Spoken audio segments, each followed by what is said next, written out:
Thumbnail देख के आप लोग समझ ही गए होंगे कि मैं आज किसके बारे में बात करने वाला हूँ।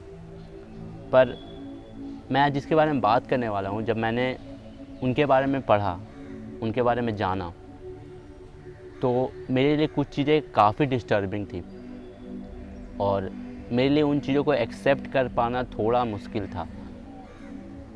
और यही कारण भी है कि मैं आज मंदिर में आया, और क्योंकि मैं काफ़ी डिस्टर्बिंग फील कर रहा था और मुझे चाहिए थी शांति। और जब कुछ चीज़ें मुझे बतानी है तो उसके लिए पहले ज़रूरी है मेरा मन का शांत होना।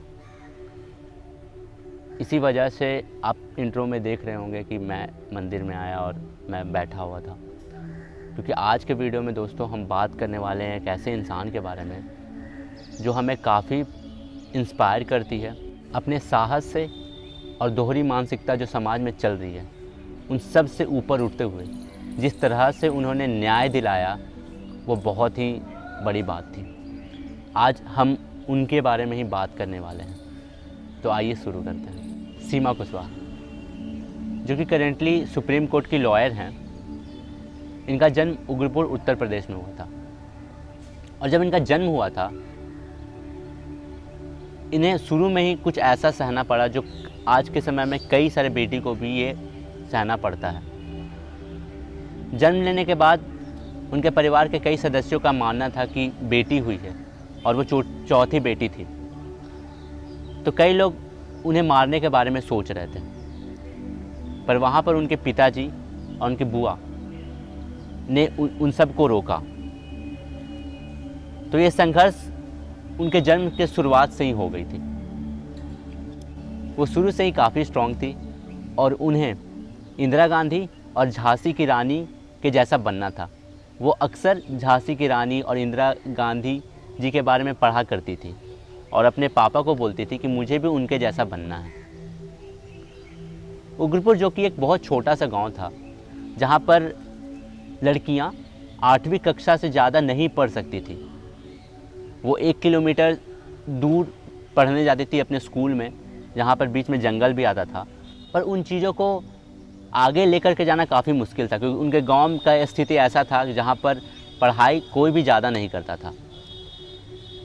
पर उनके पिताजी ने ये फैसला लिया कि नहीं, मैं अपनी बेटी को पढ़ाऊँगा आगे, और वो पहली लड़की बनी जो अपने गाँव से बाहर निकल कर के पढ़ाई करने गई, जो कि बहुत बड़ी बात है। कॉलेज की शिक्षा ख़त्म करने के बाद उन्होंने सोचा कि वो लॉयर की तैयारी करेगी, क्योंकि समाज में वो बहुत ही बड़ा अंतर लाना चाहती थी। और इसी कारण उन्होंने LLB की तैयारी कानपुर से करनी शुरू की। 2006 में दोस्तों वो एज ए रजिस्टर्ड लॉयर बन गई। पर उन्हें ये पता चला कि महिला का LLB में ज़्यादा वैल्यू नहीं दिया जाता दिल्ली और मुंबई को छोड़ करके। तो उन्होंने फ़ैसला लिया कि वो LLB को ड्रॉप करके IAS की तैयारी करेगी। 16 दिसंबर की रात जो निर्भया के साथ हुआ था, उनसे आप सभी लोग वाकिफ़ हैं। और जब सीमा कुशवाहा को ये बात पता चली, उनके लिए ये एक्सेप्ट कर पाना काफ़ी मुश्किल था। उनके मन में काफ़ी डर भी था और काफ़ी गुस्सा भी था।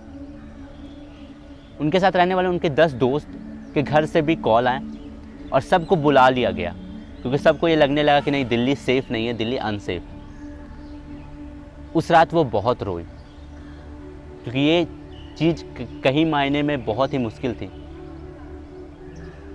अगले सुबह जब ये बात पूरे देश को पता चली तो लोगों के अंदर काफ़ी गुस्सा था।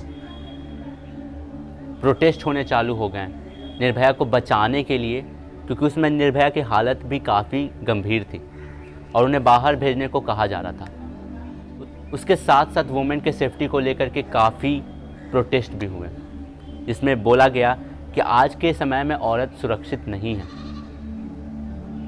उस समय सीमा कुशवाहा ने हर वो प्रोटेस्ट में भाग लिया जो कि निर्भया के लिए हो रहे थे। उन्होंने भी काफ़ी सवाल सरकार से किए। संसद भवन के सामने जब उन्होंने प्रोटेस्ट किया तो वो एक पोल पर भी चढ़ गई थी, ये बताने के लिए कि आज के समय में वुमेन सेफ़ नहीं है और सरकार को ये बात सुननी होगी, क्योंकि उनके अंदर काफ़ी गुस्सा था। पर 29 दिसंबर के सुबह को ये पता चला कि निर्भया नहीं रही। उस दिन वो काफ़ी रोई। उस दिन लगा कि वो किसी अपने को खो दी।